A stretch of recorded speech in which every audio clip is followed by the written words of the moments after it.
अस्मद्गुरुभ्यो नमः। श्रीरङ्गसिंहगिरिदेशिकपादसेवा प्राप्ता किल द्रविडवेदरहस्यजातं श्रीगौतमान्वयजमाश्रितभागधेयं गोपालदेशिकमहं शरणं प्रपद्ये। श्रीमद्गौतमवंशनायकमणेर्गोपालसूरेसुतं तत्पादाम्बुजलब्धयुग्मनिगमान्तार्धं सुशीलं सदा सद्विद्याविनयादिसद्गुणनिधिं स्वाचार्यनिष्ठान्वितं वंदे वैष्णवभूषणं तमनघं श्रीरङ्गरामानुजं कौशिकान्वयसञ्जातं वेङ्कटार्यतनूभवं वेदान्ताचार्यसच्शिष्यं उडैवर्लुगुरुं भजे। श्रीशैलेश इत्यादि प्रणतोऽस्मि नित्यं स्वादयन्निह सर्वेषां त्रय्यन्तार्धं सुदुर्ग्रहं स्तोत्रयामास योगीन्द्रः तं वन्दे यामुनाह्वयं। नमो नमो यामुनाय यामुनाय नमो नमः। नमो नमो यामुनाय यामुनाय नमो नमः। श्रीमत्कृष्णसमाप्ताय नमो यामुनसूनवे यत्कटाक्षैकलक्षाणां सुलभः श्रीधरः सदा। భాగవతోత్తములందరికీ దాసోహాలు సమర్పిస్తూ ఆళ్వందార్లు పరమకృపతోటి అనుగ్రహించినటువంటి స్తోత్రరత్నాన్ని సేవించేటటువంటి ప్రయత్నం చేస్తున్నాం. అందులో క్రిందటి రోజున 58వ శ్లోకాన్ని సేవించాం. దురంతస్యానాదేః अपहरणीयस्य महतः निहीनाचारोऽहं नृपसुः अशुभास्यास्पदमपि दयासिन्धो बन्धो निरवधिकवात्सल्यजलधे तव स्मारं स्मारं गुणगणमितिच्छामि गतभिः ఇచ్చామి గతభిః అని ప్రార్థిస్తున్నారు స్వామి. తవ స్మారం తవ గుణగణం స్మారం స్మారం గతభిః ఇది ఇచ్చామి. స్వామి, నీ గుణాలన్నింటినీ కూడా మనసులో సేవిస్తూ సేవిస్తూ భయాలన్నిటినీ కూడా కోల్పోయినటువంటి వాడిని ఈ విధంగా నేను కోరుకుంటున్నాను, పైన చెప్పినటువంటి విషయాలన్నిటినీ కూడా కోరుకుంటున్నాను అని క్రిందటి శ్లోకంలో అనుగ్రహించారు. ఎలాంటి నేను దురంతస్య అనాదేః అపహరణీయస్య మహతః అశుభాస్యాస్పదమపి.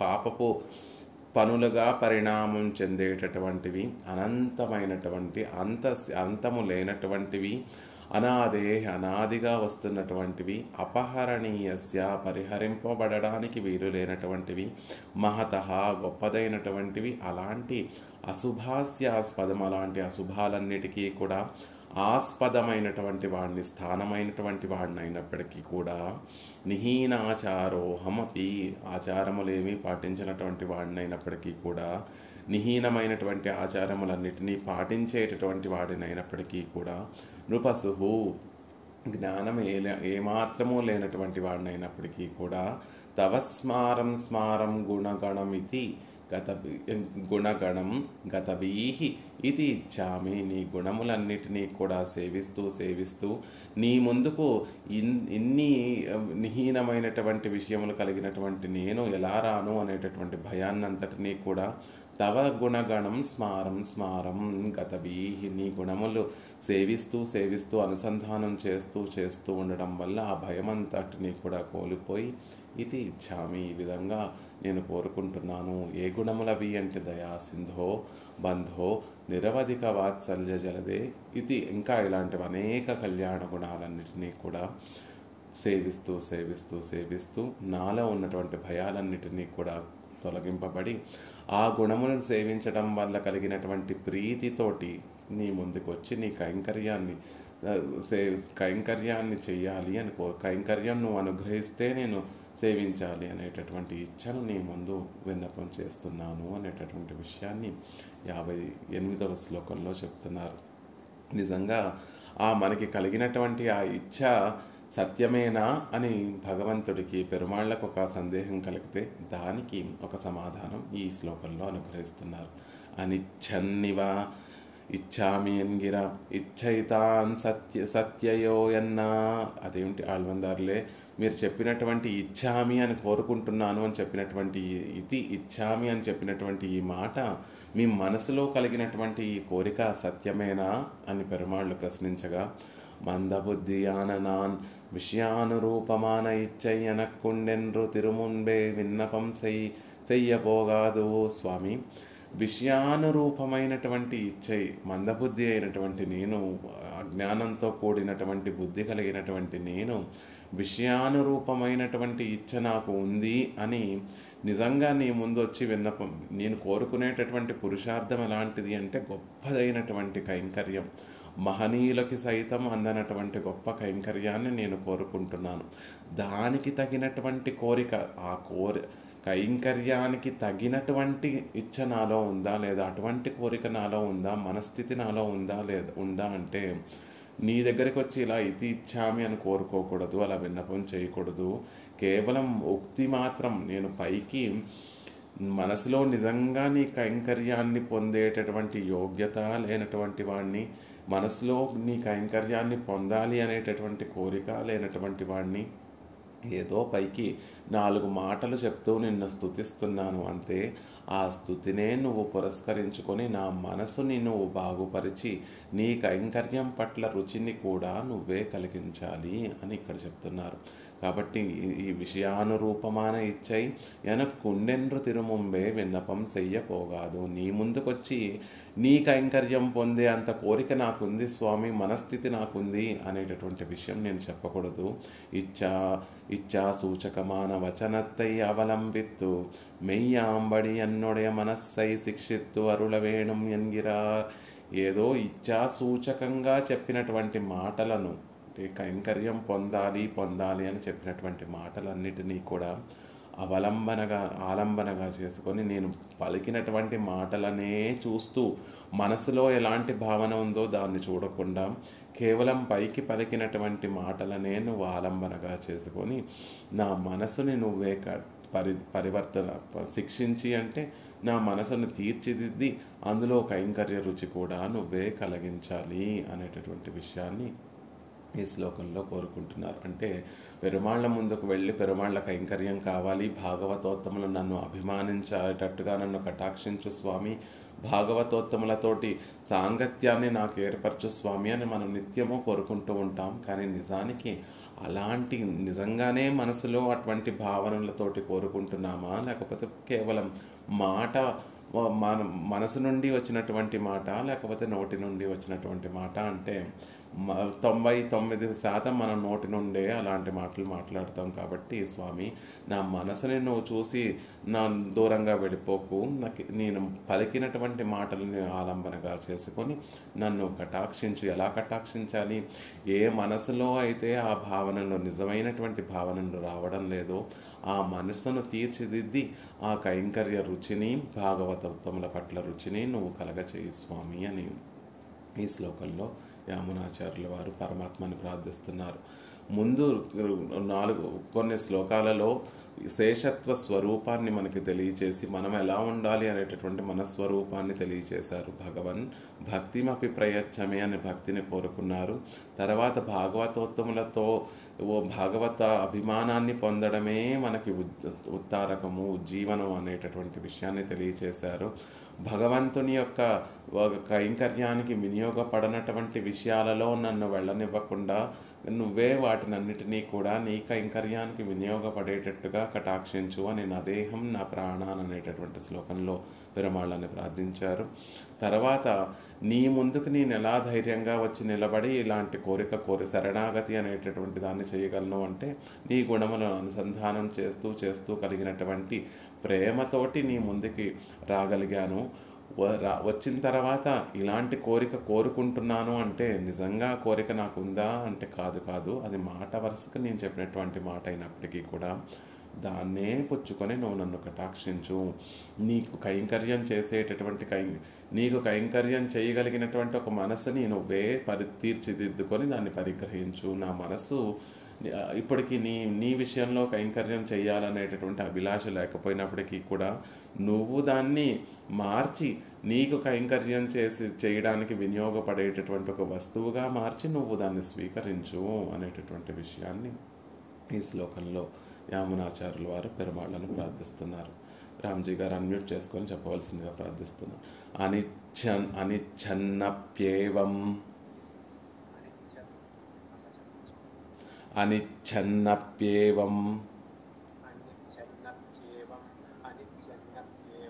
యది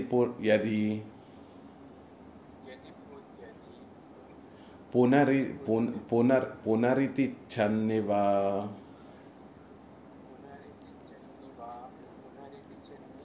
రజస్తమశ్చన్నచ్చద్మా రజః తమః ఛన్న ఛద్మా స్తుతివచన భంగీం మరచయం తథాపి ఇత్థం రూపం వచనం అవలంబ్యాపి కృపయా త్వమేవ ఏవం భూతం త్వమేవైవం భూతం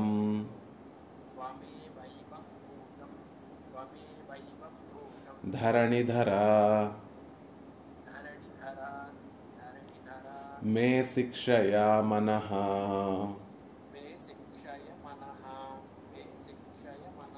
ధర అనిచ్ఛన్నప్యేవం యది పునరితిచ్ఛన్నివ రజస్తమశ్చన్నచ్చద్మస్తుతివచన భంగీమరచయం తదాపిత్థం రూపం వచనమవలంబ్యాపి కృపయా తమేవైవం భూతం ధరణిధర మే శిక్షయ మనః. ఓ స్వామి ధరణిధర, మే మనః శిక్షయ, నా మనసును శిక్షించి అంటే తీర్చిదిద్ది దానిలో ఉన్నటువంటి మాలిన్యాలన్నిటినీ కూడా తొలగించి నీ కైంకర్యం పట్ల ఒక రుచిని కలిగించి నీ కైంకర్యానికి వినియోగపడేటటువంటి వస్తువుగా మార్చి నన్ను కటాక్షించు. మే మనః శిక్షయ, నా మనసుని శిక్షించి పరిగ్రహించు అనేటటువంటి విషయాన్ని తెలియజేస్తున్నారు. ఏవం భూతం అనిచ్ఛన్నప్యేవం యది, ఏవం నేను చెప్పినటువంటి ఈ మాట, కింద చెప్పినటువంటి మాట అంటే నా దేహం క్రింద శ్లోకాలలో నేను చెప్పినటువంటి విషయాలన్నీ కూడా నా దేహం నా ప్రాణాన్న నచ సుఖమశేషాభిలషితం అని చెప్పినటువంటి విషయములు, ఆ మహాత్మభిర్మామవలోక్యతాం నయ అని చెప్పినటువంటి విషయములన్నీ కూడా ఇచ్ఛతో కూడి అనిచ్ఛన్నపి కోరనటువంటి వాడినైనప్పటికీ కూడా, నిజంగా మనసులో అలాంటి కోరికలు లేనటువంటి వాడినైనప్పటికీ కూడా ఏదో పైకి నాకు భాగవత అభిమానం కావాలని, నీ సాంగత్యం కావాలని, నీ కైంకర్యం కావాలని, నిన్నే సేవించగలిగినటువంటి అనన్యమైనటువంటి భక్తిని నువ్వు ప్రసాదించాలి అని ఇలాంటి మాటలన్నిటినీ కోరిక మనసులో ఏవం ఇలాంటి అనిచ్ఛన్న ఇచ్చలేనటువంటి వాడినైనప్పటికీ కూడా, ఇలాంటి కోరికలకు పైకి చెప్పినప్పటికీ కూడా మనసులో నిజంగా వాటిని కోరనటువంటి వాడినైనప్పటికీ కూడా, ఇది పునరిచ్ఛిన్నవా, ఈ విధంగా మళ్ళీ తిరిగి ఎందుకు కోరుతున్నాను అంటే రజస్తమశ్చన్నచ్చద్మా, రజస్సు తమస్సు అనేటటువంటి గుణముల చేత, ఛన్న అంటే కప్పబడినటువంటి వాడినై, ఛద్మ కపటమైనటువంటి స్తుతివచన భంగీం అరచయం, కపటమైనటువంటి స్తుతి వాక్యములతోటి ఈ స్తోత్రాన్నంతటినీ కూడా అరచయం రచించి ఉన్నాను. అంటే కపటమైనటువంటి ఈ మాటలతోటి నిన్ను స్తోత్రం చేస్తున్నాను, నిన్ను స్తుతిస్తున్నాను. ఏమని స్తుతిస్తున్నాను? నాకు భాగవత అభిమానం మహాత్ముల యొక్క కటాక్షం నా మీద కలిగేటట్టుగా నన్ను కటాక్షించు స్వామి. నీ కైంకర్యానికి వినియోగపడేటటువంటి భక్తిని ప్రసాదించు స్వామి. దయాసింధో బంధో నిరవధిక వాత్సల్య జలదే అని ఈ విషయములన్నీ కూడా రజస్తమస్సులతోటి కప్పబడినటువంటి కపటమైనటువంటి స్తుతి వచనములతోటి నిన్ను స్తోత్రం చేస్తున్నాను, నిన్ను కీర్తిస్తున్నాను, నిన్ను స్తుతిస్తున్నాను. ఎలా ఎలా వీటికి ఇలా స్తుతిస్తున్నటువంటి వాడిని నేను ఎలాంటి వాడిని అంటే అనిచ్చన్నప్యేవం, నేను కోరుకున్నటువంటి కోరికలలో ఏమాత్రం ఇచ్చలేనప్పటికీ కూడా బయటకి ఏదో గొప్ప ఇచ్చ కలిగినటువంటి మనసు కలిగినటువంటి వాడు నిజంగా నాకు కైంకర్యం కావాలనో, నిజంగా నాకు భగవతత్వంలో అభిమానం కావాలనో అనేటట్టుగా నేను కపట బుద్ధితోటి ఈ మాటలన్నిటినీ కూడా చెప్తున్నాను. తదాపి ఇత్థం రూపం వచనం అమలం వ్యాపి, అయినప్పటికీ కూడా స్వామి ఇలా చెప్పినప్పుడు తదాపి అయినప్పటికీ ఇత్థం రూపం, ఈ విధంగా నేను చెప్పినటువంటి వచనాలనే అవలం వ్యాపి ఆలంబనగా చేసుకొని కృపయా, కేవలం నీ కృపతోటి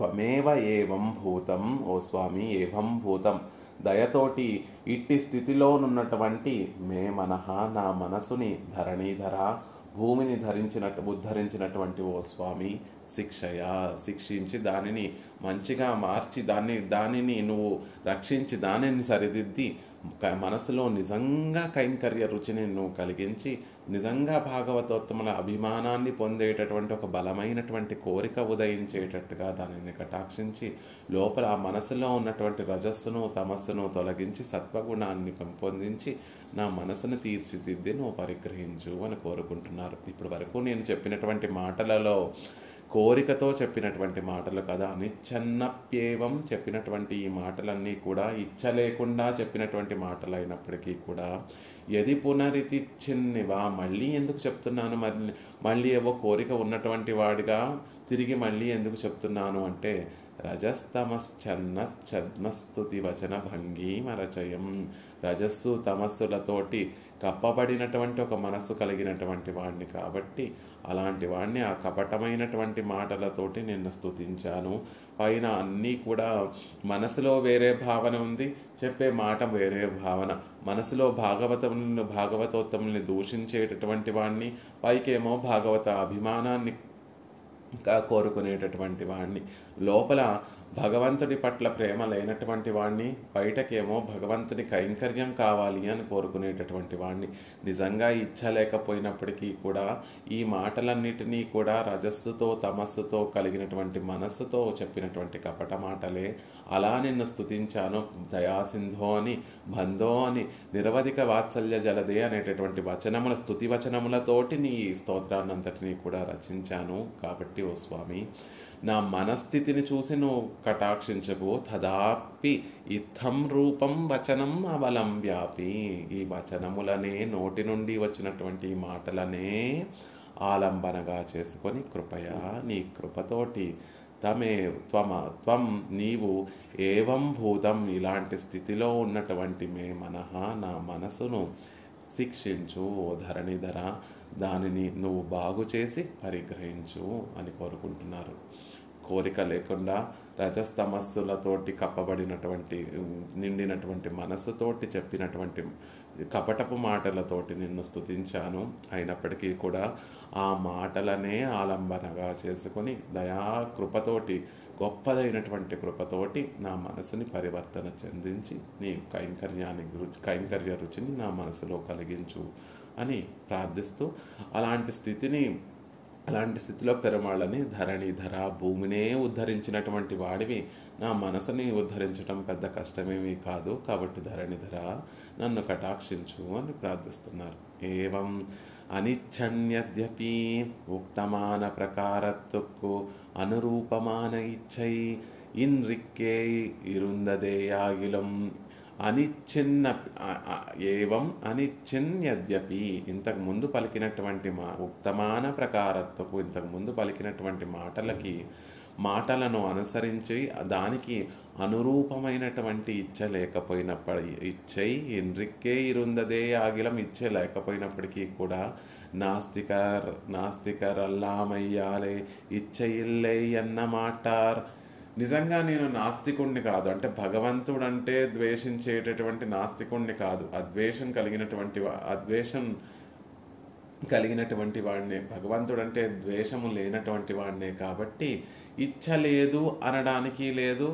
పేతుక్కు అనురూపమాన ఇచ్చై పొరామయ్యాలే ఉండు ఎన్ను మాటార్ కోరుకునేటటువంటి గొప్పదైనటువంటి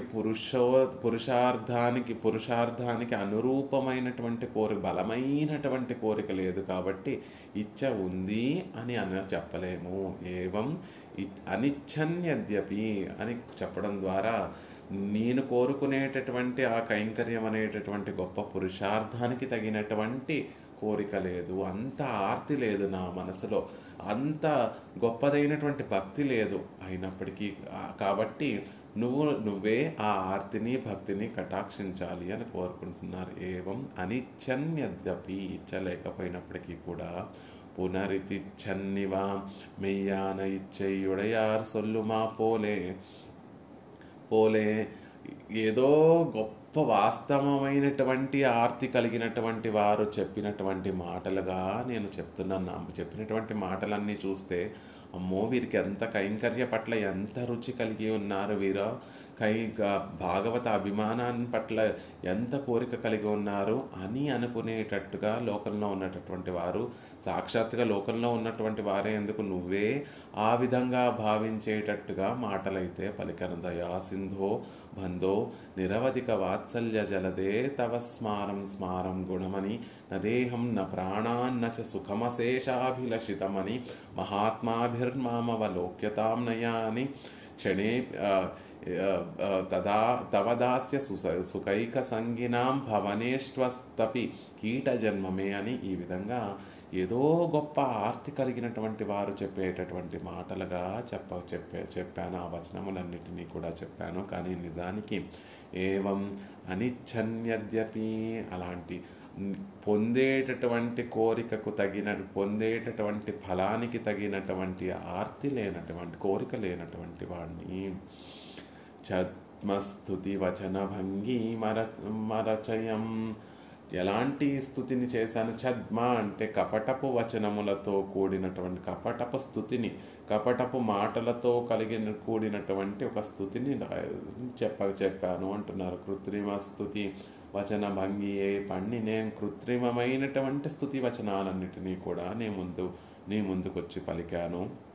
వచనక్రారత్తై பார்த்தால் சர்வக்ஞரான தேவரும் மெய்யென்று భ్రమిక్కుம்பడి సొన్నేన్.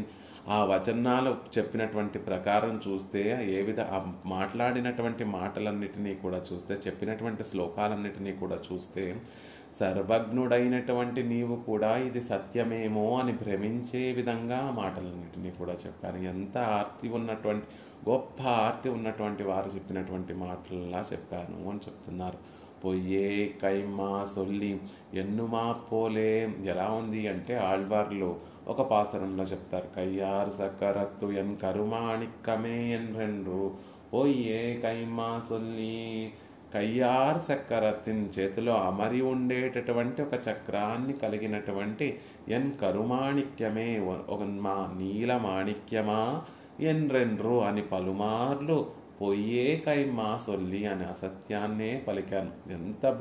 ఎంత ముద్దుగా ఎంత ప్రేమగా ఎన్ కరుమాణిక్కమే అని మనసులో ప్రేమంతా ఉట్టిపడేటట్టుగా నా నీలమాణిక్యమా నా కన్నా అన్నట్టుగా కృష్ణుడిని పిలిచినట్టు యశోదాదేవి కృష్ణుడిని పిలిచినట్టుగా, గోపికల ప్రేమతో కృష్ణుడిని పిలిచినట్టుగా ఇంత ఆర్తి కలిగినటువంటి వాడిగా నేను పిలిచాను. కానీ ఎన్రెండ్రు పొయ్యే కైమా సొల్లి అని పరుమార్లు పొయ్యే కైమా సొల్లి అసత్యాన్నే పలికాను అని ఆళ్వార్లు చెప్పినటువంటి విధంగా యామునాచార్యుల వారు కూడా ఇప్పటి వరకు నేను చెప్పిందంతా కూడా గొప్ప ఆర్తి ఉన్నటువంటి వారందరూ కూడా చెప్పినటువంటి వచనములుగా ఉంటాయి.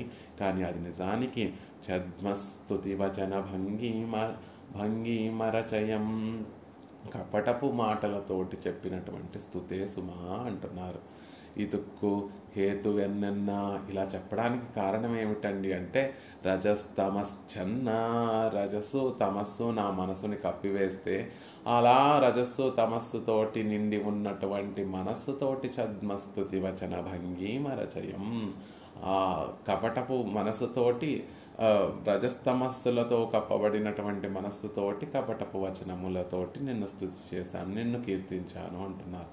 ಅನ್ಯಥಾ ಜ್ಞಾನ ವಿಪರೀತ ಜ್ಞಾನ ಹೇತುವಾನ ರಜಸ್ತಮಸ್ಸುಗಳಾಲೆ మరైక్కపట్టవనాయికొండు ఎన్రపడి అన్యథా జ్ఞానము విపరీత జ్ఞానము. అన్యథా జ్ఞానము అంటే ఉన్నటువంటి ఆత్మని ఆత్మవస్తువుగా చూడలేనటువంటి దాన్ని, శరీరాన్నే ఆత్మగా భావించేటటువంటి ఒక స్థితి. అంటే ఎదురుగుండా పాము కనిపిస్తున్నా కూడా అది దాని స్వరూపాన్ని గుర్తించలేనటువంటి తెల్లటి శంఖం కనిపిస్తూ ఉంటే అది పచ్చ రంగులో ఉంది అని భ్రమించేటటువంటి జ్ఞానం అన్యథా జ్ఞానం. విపరీత జ్ఞానం అంటే అక్కడ తాడు కనిపిస్తున్నా అది పాము అని భ్రమలో పడిపోయేటటువంటి ఒక జ్ఞానం. అలా అన్యథా జ్ఞానము విపరీత జ్ఞానమే జ్ఞానానికి హేతువైనటువంటి రజస్సు తమస్సు అనేటటువంటి వాటితోటి ఆవరింపబడినటువంటి వాడిన మనసంతా కూడా రజస్సుతో తమస్సుతో నిండి ఉంది. కాబట్టి అన్యథా జ్ఞానంతో విపరీత జ్ఞానంతో ఇట్లా కపటపు మాటలన్నీ కూడా చెప్తున్నాను అంటున్నారు. అనాది కాలం ఇంద దేహం స్వస్వరూప పరస్వరూపంగళై మరైత్తు పోందదు రజస్తమోద్వారత్తాలే ఇరే. రజస్సు తమస్సు కారణంగా అనాది కాలంగా ఈ దేహంలో ఉండటం, ఈ ఆత్మ ఈ దేహంలో ఉండటం వల్ల స్వస్వరూపాన్ని పరస్వరూపాన్ని మరిచిపోయింది. ఎందుకు అలా మరిచిపోవడానికి కారణం ఏమిటి అంటే రజస్సు తమస్సు వలనే ఈ మన స్వస్వరూపాన్ని పరస్వరూపాన్ని మరిచిపోయాము. కాబట్టి దానికి కారణము అనాది కాలంగా దేహ సంబంధము. అలా దేహ సంబంధం కలగడం వల్ల ఆ దేహంలో ఉన్నటువంటి రజస్తమస్సు అనేటటువంటి గుణముల వల్ల స్వస్వరూపము పరస్వరూపాన్ని మరిచిపోయినటువంటి వారమయ్యాము. అలా మరిచినటువంటి వాడిని కపటపు మాటలతోటి నిన్ను స్తుతించాను. తదాపి ఇప్పటి త్యాజ్యమాగ వేండుం செய்தேனேயாகிலும் యథా తథ్యేన వర్ణితం ఎన్గిరపడియే சர்வக்ன சாகாசத்தலே மெய்யே சொல்லி பிழைக்க வேண்டும் இருக்க అంగే పోయి పరిమారినాల్ త్యాజ్యనిరే. అలా ఉన్నప్పటికీ కూడా ఇలా ఇప్పటి త్యాజ్యమాగ వేండుం செய்தேனும் యాగిలం. ఇలా విడిచిపెట్టవలసినటువంటి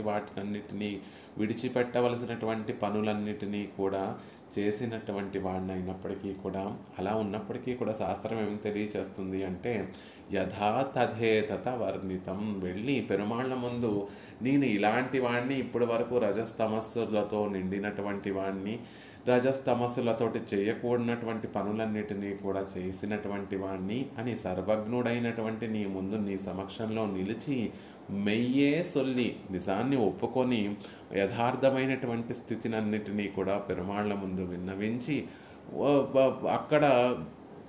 అక్కడ పెరుమాళ్ళ ముందు నైత్యానుసంధానం చేస్తే పెరుమాళ్ళు కటాక్షిస్తారు. కానీ అలా కాకుండా, అలా పురుషార్థాన్ని పొందకుండా నీ ముందు వచ్చి నిజాన్ని చెప్పి ఉజ్జీవింపవలసి ఉండగా అంగే పొయ్యి పరిమారిన త్యాజ్యనిరే. అక్కడికే నీ ముందుకు వచ్చి అసత్యాన్ని పలుకుతున్నటువంటి వాడిని. అలాంటి నేను విడవదగినటువంటి వాడినైనప్పటికీ కూడా నీ సమక్షానికి తప్పులన్నీ చేయకూడనటువంటి పనులన్నిటినీ కూడా చేసి నీ సమక్షంలోకి వచ్చిన తర్వాత వాటినన్నిటినీ కూడా ఒక ప్రశాంతమైనటువంటి త్రికరణ శుద్ధిగా మనం చేసినటువంటి తప్పులన్నీ కూడా పెరుమాళ్ళ ముందు విన్నపం చేస్తే పెరుమాళ్ళు తప్పక కటాక్షిస్తారు. కానీ నేను ఎలాంటి వాడిని అంటే అంతకన్నా కూడా ఒక స్టెప్ పైన ఉండేటటువంటి వాడిని, సర్వజ్ఞుడైనటువంటి నీ సమక్షానికి వచ్చే తప్పులు చేసినటువంటి వాడిని అయ్యి ఉండి కూడా ఇంకా వాటిని కప్పిపుచ్చుకోవడానికి అసత్యాన్నే చెప్తూ ఉన్నటువంటి వాడిని, అంతగా రజోగుణం తమో గుణాలతోటి పీడింపబడుతున్నటువంటి వాడిని. సర్వజ్ఞుడివి అని నీకు తెలియనటువంటి విషయమును లేదు. నా మనసులో ఎప్పుడూ ఉండి నా మనసులో కలిగేటటువంటి ఆలోచనలన్నిటినీ కూడా అవి పుట్టక ముందే వాటినన్నిటినీ కూడా మనసులన్నిటినీ ఆ ఆలోచనలన్నిటినీ కూడా తెలుసుకోగలిగినటువంటి సమర్థుడివి అనేటటువంటి విషయాన్ని కూడా మర్చిపోయి నీ ముందుకే వచ్చి మళ్ళీ అసత్యాన్నే పలికేటటువంటి ఒక స్వభావం కలిగినటువంటి వాణ్ణి అని అయినప్పటికీ కూడా ఇత్థం రూపం వచనమవలంబ్య అలాంటి వాడినైనప్పటికీ కూడా ఓ స్వామి ఇత్థం రూపం వచనం అవలంబ్య, నన్ను మనసులో ఉన్నటువంటి భావన పరంపర చూసి నువ్వు నన్ను కటాక్షించకు. నేను పలికినటువంటి ఈ కపటపు వచనములనే ఆలంబనగా చేసుకొని నన్ను కటాక్షించు అని ప్రార్థిస్తున్నారు. నా దేహం నా ప్రాణాన్ దయా సింధో బంధో ఎన్గిర వచన మాత్రత్తై పత్తాసాగకొండు மாதவன் என்றதே கொண்டு என்றும் திருமாலிரம் சோலை மலை என்னே என்ன என்றும் சொல்லுகிறபடியே ముక్తి మాత్రమే జీవిక్కయ్యాం విషయమిరే.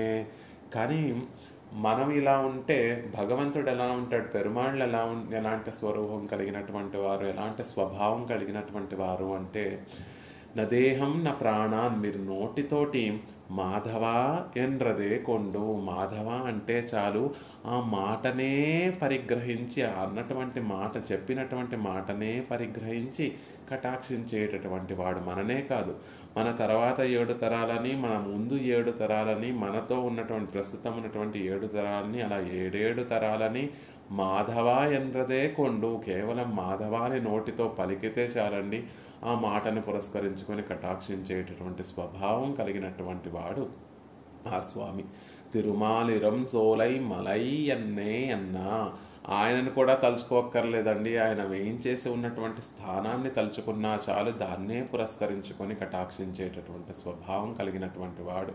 తిరుమాలిరం జోలై అనేటటువంటి ఒక గొప్ప పర్వతం అని, ఆ పర్వతాన్ని తలుచుకున్నా చాలు, అదే మనకి ఉజ్జీవన హేతు అవుతుంది అని చెప్పినట్టుగా, ఉక్తి మాత్రమే జీవిక్కైక్కుం విషయమిరే, ఉక్తి మాత్రమే, మాట కేవలం నోటి నుండి వచ్చినటువంటి మాటనే పురస్కరించుకొని జీవిక్కయాం విషయమిరే, అలా మనల్ని ఉజ్జీవింపచేసేటటువంటి విషయం కదా భగవంతుడంటే. అలా ఓ స్వామి, ఇలాంటి స్వభావం కలిగినటువంటి వాడివి కాబట్టే నేను క్రింద శ్లోకాలలో చెప్పినట్టుగా నా దేహం నా ప్రాణాన్ అని చెప్పినట్టుగా, దయాసింధో బంధో అని చెప్పినట్టుగా, వచనమాత్రత్తై పత్తా సాగకొండు నన్ను కటాక్షించాలి. వచనాన్ని మాత్రమే ఆధారంగా ఆలంబనగా చేసుకొని నాకు పేత్తు అంటే పురుషార్థాన్ని కటాక్షించాలి స్వామి అని చెప్తూ, ఇత్థం రూపం వచనమావలంబ్య, నేను చెప్పినటువంటి మాటలనే ఆలంబనగా పురస్కరించుకొని కటాక్షించు స్వామి. మనసులో ఎలాంటి ప్రీతి లేకపోయినా, ఆర్తి లేకపోయినా, రజస్తము గుణములు కప్పడం వల్ల కపటపు వచనములతోటి నిన్ను స్తుతించిన ఆ వచనములనే ఆలంబనగా చేసుకొని నన్ను కటాక్షించు కృపయా. ఎందుకు అంటే నువ్వు కృప కలిగినటువంటి వాడివి, ఆ కృపతోటి నన్ను కటాక్షించు కృపయా. అవిజ్ఞాత మదార్హమపి కృపయా ఎన్గిరపడియే దోషత్తిల్ అవిజ్ఞాతావాయ్ కృపా పరతంత్ర నాగయ్యాలే. అవిజ్ఞాత, భక్తుల యొక్క భగవంతుడు సర్వజ్ఞుడైనటువంటి భగవంతుడి ముందు వెళ్ళి మనం కపటపు వచనములతోటి ఆయనను స్తుతిస్తే లోపల ఉన్నటువంటి ఆ స్వామికి తెలియదా అని అనుకుంటున్నాం కదా. ఆ సర్వజ్ఞుడే అవిజ్ఞాత కూడా. అవిజ్ఞాత అంటే ఏమీ తెలియనటువంటి వాడు. అదేంటండి, ఒక పక్కనేమో సర్వజ్ఞుడు అని అన్నీ తెలిసినటువంటి వాడు అని చెప్పుకుంటున్నాం, ఒక పక్కనేమో ఏమీ తెలియనటువంటి వాడు అని చెప్పుకుంటున్నాం. ఈ రెండు పరస్పర విరుద్ధమైనటువంటి ధర్మములు కదా. అంటే సర్వజ్ఞుడు అంటే అన్ని తన గురించి, తనకన్నా విలక్షణమైనటువంటి వస్తువుల గురించి అన్ని విషయములు, అన్ని కాలాలలో అన్ని విషయములు తెలిసినటువంటి వాడు సర్వజ్ఞుడు. అవిజ్ఞాత అంటే ఏమి తెలియనటువంటి వాడు అంటే భక్తుల యొక్క దోషములు తెలియనటువంటి వాడు. ఎదురుగుండా వచ్చి ఇలా రజస్తమస్సులతో నిండి ఉన్నటువంటి మనసుతోటి చెప్పినటువంటి కపటపు మాటలు చెప్తున్నటువంటి ఆ భక్తుడి యొక్క దోషాలు గుర్తించనటువంటి వాడు, ఆ భక్తుల దోషాలు తెలియనటువంటి అవిజ్ఞాత. ఎంగిరపడియే దోషత్తిల్ అవిజ్ఞాతావాయ్, దోషములలో అవిజ్ఞాతగా ఉన్నటువంటి వాడు. మదార్హమపికా కుత్సహ కృపయా పర్యపాలయత్ అని చెప్పినట్టుగా కృపాపరతంత్రుడు, కృపకి లోబడి ఉండేటటువంటి వాడు భగవంతుడు. ఆయనతో సమానమైనటువంటి వాడు, ఆయన కన్నా పైన ఉండి ఆయనను శాసించేటటువంటి వాడు ఒకడు లేడు అని అనుకున్నప్పటికీ కూడా ఆయన ఎవరికిలో ఆయన అందరూ కూడా ఆయనకి పరతంత్రులుగానే ఉంటారు అని చెప్పుకున్నప్పటికీ కూడా ఆయన కూడా ఒక విషయానికి పరతంత్రుడుగా ఉంటాడండి. అంటే ఏ విషయము అంటే భక్తుల మీద తనకు ఉండేటటువంటి అపారమైనటువంటి దయా కృపకి ఆయన పరతంత్రుడై ఉంటాడు. కాబట్టి కృపా పరతంత్ర నాగయ్యాలే, కృపకి పరతంత్రుడు లోబడి ఉండేటటువంటి వాడు కాబట్టి కృపయా ఏవం భూతమే మనః త్వమేవ శిక్షయా, ఏవం భూతమే మనః త్వమేవ శిక్షయా. ఇలా ఈ స్థితిలో ఉన్నటువంటి మనసును త్వమేవ నువ్వే శిక్షించాలి. ఇలా ఉన్నటువంటి ఈ మనసుని, నా మనసును నువ్వే శిక్షించాలి. అన్ని ఏవకారాలు ప్రయోగిస్తూ ఇక నీకు తప్ప ఇంకొకరికి అధికారం లేదు, ఈ మనసును తప్ప నువ్వు ఇంకోటి పరిగ్రహించడానికి లేదు. ఇలాంటి స్థితిలో ఉన్నటువంటి మనసును నువ్వు శిక్షించి, అంటే పరివర్తన, దాన్ని మార్చి, దాన్ని నీ కైంకర్యానికి వినియోగపడేటటువంటి ఒక వస్తువుగా మార్చి నువ్వు దాన్ని స్వీకరించాలి అని ప్రార్థిస్తున్నారు. స్తుతికోపకరణమాన మనస్సై అడిమై కొళ్ళక్కడవదేవరై తదుపకరణమాంబడి శిక్షిత్తు అరుళవేణుం. నీ స్థుతికి సాధనమైనటువంటి మనస్సును నీ కైంకర్యం పరిగ్రహించడానికి దేవర్ తదుపకరణమాంబడి, నీకు కైంకర్యం చేయడానికి వినియోగపడేటటువంటి ఒక ఉపకరణంగా శిక్షించి దానిని మార్చి కటాక్షించాలి. పైకి ఆర్తి లేదు, కోరిక లేదు, కానీ పైకి ఏవో మాటలు చెప్పడానికి ఉపయోగపడేటటువంటి ఈ వస్తువును నీ కైంకర్యం చేయడానికి కూడా ఉపయోగపడేటటువంటి ఒక ఉపకరణంగా తీర్చిదిద్ది నన్ను కటాక్షించాలి అని కోరుకుంటున్నారు. తీమనం కెడుత్తాయ్ ఎన్నై తీమనం కెడుత్తాయ్ ఉనక్కెన్ సైకేన్.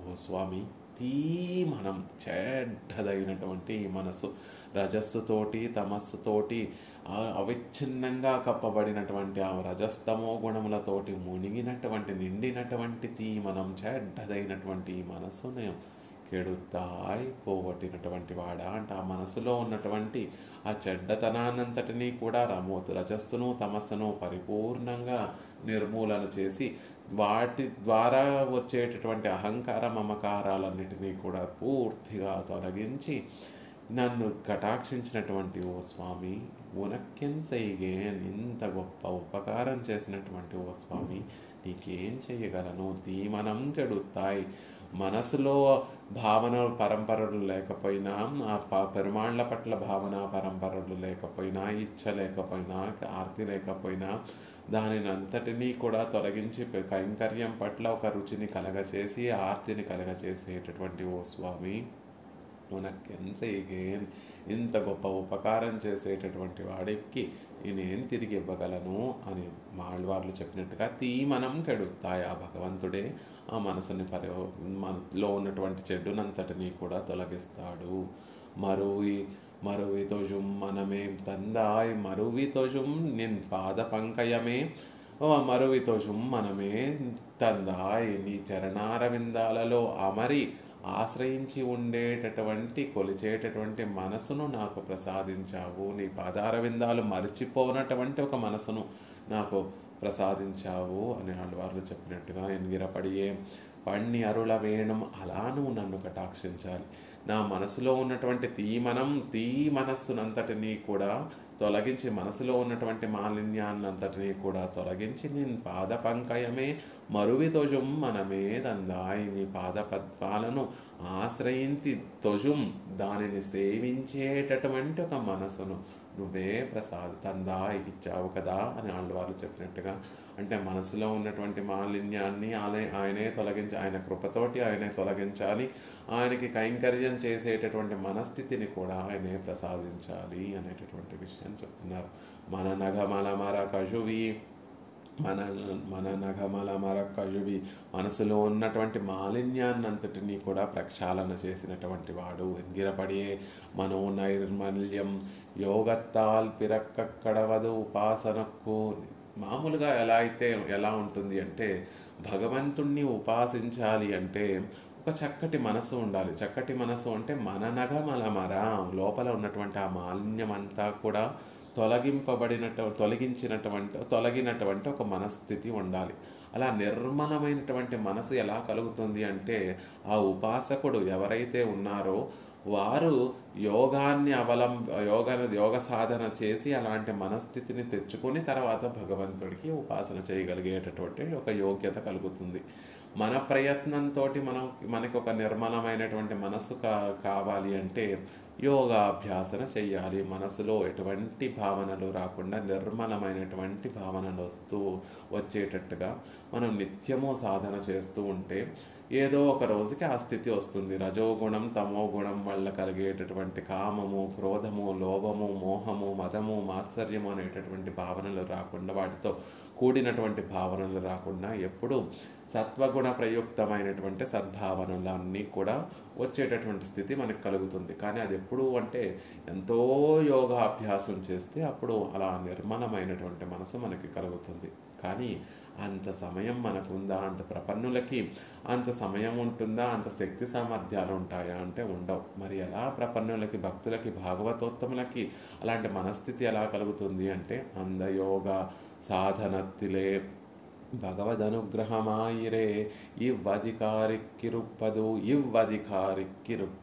ఇవ్వధికారి అంటే భగవంతుడే నాకు సర్వస్వము, భాగవతోత్తముల అభిమానమే నాకు ఉజ్జీవము అని భావించేటటువంటి అధికారి ప్రపన్నులు ఎవరైతే ఉంటారో వారికి యోగ సాధనముల ద్వారా లభించేటటువంటి నిర్మలమైనటువంటి భగవత్ కైంకర్యానికి వినియోగపడేటటువంటి ఒక నిర్మలమైనటువంటి మనస్సు, ఆ భగవత్ అనుగ్రహమే వారికి యోగమవుతుంది. భగవద్ అనుగ్రహం అనేటటువంటిదే యోగాభ్యాసం చేసి శ్రమపడి ఒక మనస్థితిని పొందక్కర్లేకుండా భగవద్ అనుగ్రహంతోనే మహనీయులకి, ప్రపన్నులకి ఆ మనస్థితి అనేటటువంటిది కలుగుతుంది అనేటటువంటి విషయాన్ని చెప్తున్నారు. మనం ఎంతో కష్టపడి భగవంతుని పొందడానికి యోగాభ్యాసన చేసి మాలిన్యాన్ని తొలగించి ఉపాసన చేయక్కర్లేదండి. భగవత్ కటాక్షం ఉంటే అలాంటి మనస్థితి వెంటనే మనకి లభిస్తుంది. యోగస్థానத்திலே భగవద్ అనుగ్రహమాయిరే. ప్రపన్నులకి యోగం అనేటటువంటి దానిని ఎవరు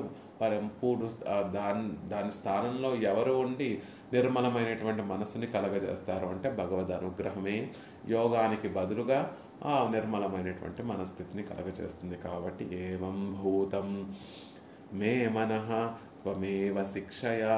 నేను సాధించుకోవాలి ఇలాంటి మనస్థితి అంటే ఏమో ఈ జన్మ సరిపోతుందో, లేకపోతే ఇంకా కొన్ని వేల జన్మలు నేను ప్రయత్నిస్తే అప్పుడు అలాంటి మనస్థితి కలుగుతుందేమో స్వామి. కాదు, అలా వద్దు. కృపయా ఏవం భూతమే మనః త్వమేవ శిక్షయా. ఇలాంటి స్థితిలో ఉన్నటువంటి నా మనసును కృపతోటి త్వమేవ నీవే శిక్షయా తీర్చిదిద్ది నీ కైంకర్యానికి వినియోగపడేటటువంటి ఒక వస్తువుగా పరిగ్రహించు అంటున్నారు. ఇదేమీ నీకు కష్టం కాదు. ఎందుకు అంటే ధరణిధరా, నువ్వు ధరణినే ఉద్ధరించినటువంటి వాడివి. రసాతలగతయాన భూమియే ఆపత్తే హేతువాగా ఉద్ధరిత్తవల్లీరో దేవర్. రసాతలంలో మునిగిపోయినటువంటి భూమిని ఆపత్తే హేతువాగా, భూదేవి ఏమీ కోరుకోలేదు. పాతాళంలోకి ప్రళయకాలంలో ప్రళయ జలాలలో భూమి లోపలికి ఎక్కడికో నీళ్ళ లోపలికి ఎక్కడికో రసాతలంలోకి వెళ్ళిపోతే భూదేవి ఏమీ ప్రార్థించకపోయినా కలిగినటువంటి ఆపదనే హేతువాగా, భూమికి కలిగినటువంటి ఆపదనే హేతువుగా పరిగ్రహించి హేతు కారణంగా భావించి ఉద్ధరించినటువంటి వారు కదా దేవరవారు. అందుకే ధరణితరా, భూమినే ఉద్ధరించినటువంటి వాడికి నా మనసును ఉద్ధరించడం పెద్ద గొప్ప పని, కష్టమేమీ కాదయ్యా. కాబట్టి నన్ను కటాక్షించు, నా మనసును శిక్షించు అంటే దాన్ని పరివర్తన చేసి దాన్ని మార్చి నన్ను నీ కైంకర్యానికి వినియోగపడేటటువంటి ఒక వస్తువుగా నన్ను కటాక్షించు అని ప్రార్థిస్తున్నారు. అంటే నేను మళ్ళీ ప్రార్థించాలని కోరుకుంటున్నావేమో, నా ఇచ్చి గొప్ప దానికోసం నేను ఏదన్నా చేయాలని కోరుకుంటున్నావేమో, నా నుండి ఏమన్నా నువ్వు ఎక్స్పెక్ట్ చేస్తున్నావేమో. కాదు కాదు, నువ్వు ఎలాంటి వాడివి, భక్తులకి కలిగినటువంటి ఆపదనే హేతువుగా తీసుకొని ఉద్ధరించేటటువంటి గొప్ప మహనీయుడివి కదా. నేను కూడా కూరుకుపోతున్నాను, నా మనసు కూడా కూరుకుపోతోంది. ఈ భూమి ఎలా అయితే రసాతనంలో కూరుకుపోయిందో నా మనసు కూడా రజస్సు తమస్సు అనేటటువంటి వాటిలో అధో లోపలికి ఎక్కడికో వెళ్ళి కూరుకుపోయింది. ఆ రజస్సు తమస్సు అనేటటువంటి ప్రళయ జలాల నుండి నా మనసుని కూడా నువ్వు ఉద్ధరించాలి. భూమిని ఎలా అయితే ప్రళయ జలాల నుండి ఉద్ధరించావో, ఆపదనే హేతువుగా పురస్కరించుకొని, కారణంగా పురస్కరించుకొని ఎలా అయితే భూమిని ఉద్ధరించావో, రజస్సు తమస్సు అనేటటువంటి ప్రళయ జలాలలో కూరుకుపోయినటువంటి నా మనసును కూడా ఉద్ధరించి సత్వగుణం అనేటటువంటి దాన్ని పెంపొందింపజేసి నీకు కైంకర్యం చేసేటటువంటి ఒక విషయంగా దాన్ని అనుగ్రహించు అంటున్నారు. ఏనమాయి నీలం కీండ నీలం కీండ ఎన్నప్పనే ఏనమాయి నీలం కీండ. ఒక వరాహమూర్తివై భూమిని ఉద్ధరించినటువంటి ఎన్నప్పనే ఏనమాయి నిలం కీండ. నిలం అంటే భూమిని, కీండ ఉద్ధరించినటువంటి నా తండ్రి, వరాహ రూపాన్ని పరిగ్రహించి వరాహ రూపాన్ని స్వీకరించి భూమిని ఉద్ధరించినటువంటి ఓ నా తండ్రి అని వాళ్ళు సంభావించినట్టుగా పన్రియాయన్రు పారగం కీండ పాజియాన్ అన్రు. ఆనాడు పన్రియాయ్ వరాహ రూపాన్ని స్వీకరించి పారగం కీండ లోకాలన్నిటినీ కూడా ఉద్ధరించినటువంటి పాజియాన్ గొప్ప బలం కలిగినటువంటి ఓ స్వామి, నీకు సామర్థ్యము, పాజియాన్ బలము సామర్థ్యము ఉంది. ఆ భూమికి కలిగినటువంటి ఆపదనే హేతువుగా పురస్కరించుకొని రక్షించేటటువంటి స్వభావము ఉంది. స్వభావము భక్తులు ఎప్పుడైనా ఆపదల్లో ఉంటే వెంటనే పరుగున వచ్చి రక్షించేటటువంటి ఒక వారు కోరుకోకపోయినా వారికి కలిగినటువంటి ఆపదనే పురస్కరించుకొని రక్షించేటటువంటి స్వభావము ఉంది, రక్షించగలిగినటువంటి సామర్థ్యము ఉంది. కాబట్టి నా మనసు కూడా ఆపదలో ఉంది. కాబట్టి ఆపదననే నువ్వు హేతువుగా తీసుకొని నన్ను రక్షించాలి. అలా మనసుని రక్షించగలిగినటువంటి సామర్థ్యము కూడా నీలో ఉంది అని చెప్తూ, ఎండ్రం ఇప్పటి సంబంధము శక్తియం ఉండు. సంబంధము శక్తి ఉంది. ఆ ధరణి ఒకప్పుడు భూమిని ఉద్ధరించినటువంటి వాడివి, ఆ భూమి మీద నివసించేటటువంటి వారమే మేము కూడా. కాబట్టి భూమిని ఉద్ధరించినటువంటి నాథుడివి, తండ్రివి, భూమిని ఉద్ధరించినటువంటి తండ్రి అయినటువంటి వాడివి, రక్షించేటటువంటి వాడే తండ్రి. కాబట్టి భూమిని ఒకనాడు నువ్వు రక్షించావు. కాబట్టి భూమి మీద ఉన్నటువంటి జీవులందరికీ కూడా ఇప్పుడు నువ్వు తండ్రివే. కాబట్టి ఆ సంబంధము నీకు ఉంది. పాజియాన్ పారగం కీండ పాజియాన్, ఆ భూమిని ఉద్ధరించినటువంటి బలం కలిగినటువంటి వాడా అని చెప్పడం వల్ల ఆ శక్తి కూడా ఉంది, సంబంధము ఉంది, సామర్థ్యము ఉంది. కాబట్టి నన్ను కూడా రక్షించు స్వామి అంటున్నారు. ఇవన్నిడத்தில் இனி இச்சையே தேவர்க்கு வேண்டுவது.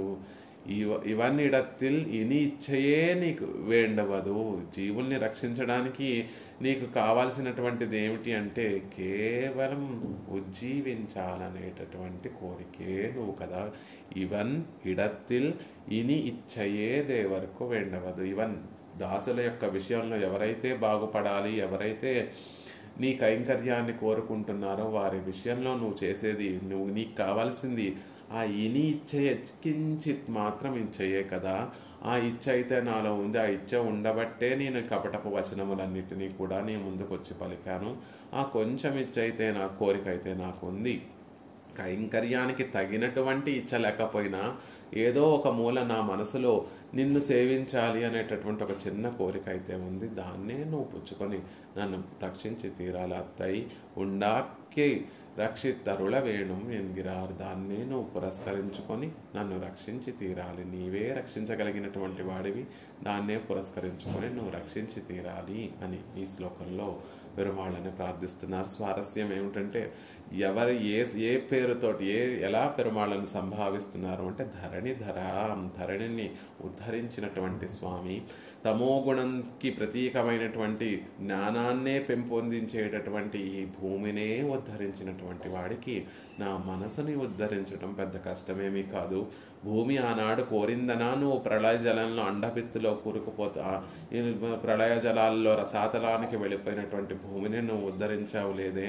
కేవలం అది ఆ భూమి కలిగినటువంటి ఆపదనే పురస్కరించుకొని రక్షించినటువంటి గొప్పవాడివే. భూమిని రక్షించడం కోసం కృపతోటి పరిగ్రహించడానికి కూడా అధమమైనటువంటి ఒక రూపాన్ని పరిగ్రహించి, నువ్వు వరాహ రూపాన్ని పరిగ్రహించి మరీ దాన్ని ఉద్ధరించినటువంటి దయాసముద్రుడివి కదా. ఆ కృపను నా మీద కూడా కొంచెం ప్రసరింపచేసి త్వమేవ ఏవం భూతమనమే మనః త్వమేవ శిక్షయా, ఇలా ఉన్నటువంటి నా మనసును నువ్వే రక్షించి తీరాలి. కృపయా మే మనః శిక్షయ, కృపతోటి నన్ను రక్షించి తీరాలి. ఎందుకు రక్షించి తీరాలి అంటే తదాపి ఇత్థం రూపం వచనం అవలంబ్యాపి, నేను ఇలా చేసినటువంటి కపటపు వచన మాటలనే ఆలంబనగా చేసుకొని కృపయా నన్ను నా మనసును శిక్షించి దానిని నీ కైంకర్యానికి వినియోగపడేటటువంటి ఒక వస్తువుగా నువ్వు నన్ను కటాక్షించాలి అని ప్రార్థిస్తున్నారు. అనిచ్ఛన్నప్యేవం యది పునరితిచ్ఛన్నివ స్తుతివచనభంగీమరచయం తథాపి ఇత్థం రూపం వచనమవలంబ్యాపి కృపయా తమేవైవం భూతం ధరణిధరమే శిక్షయ మనః. అలా పెరుమాళ్ళు కూడా ఓ ధరణిధర వరాహ రూపాన్ని స్వీకరించి భూమిని ఉద్ధరించినటువంటి ఓ స్వామి, మా మనసుల్ని కూడా మన మనసుల్లో ఉన్నటువంటి మాలిన్యాన్నంతటినీ కూడా తొలగించి నిర్మలమైనటువంటి మనస్థితిని మాకు కలగచేసి నీకు కైంకర్యానికి వినియోగపడేటటువంటి ఒక వస్తువుగా తీర్చిదిద్ది దాన్ని పరిగ్రహించాలి స్వామి. అలా మా అందరినీ కూడా కటాక్షించాలి అని శ్రీరంగనాయకి రంగనాథుడి యొక్క చరణారవిందాలలో విన్నపం చేస్తూ శ్రీమతే రమ్యజామాతృమునీంద్రాయ మహాత్మనే శ్రీరంగవాసినే భూయాత్ నిత్యశ్రీ నిత్యమంగళం.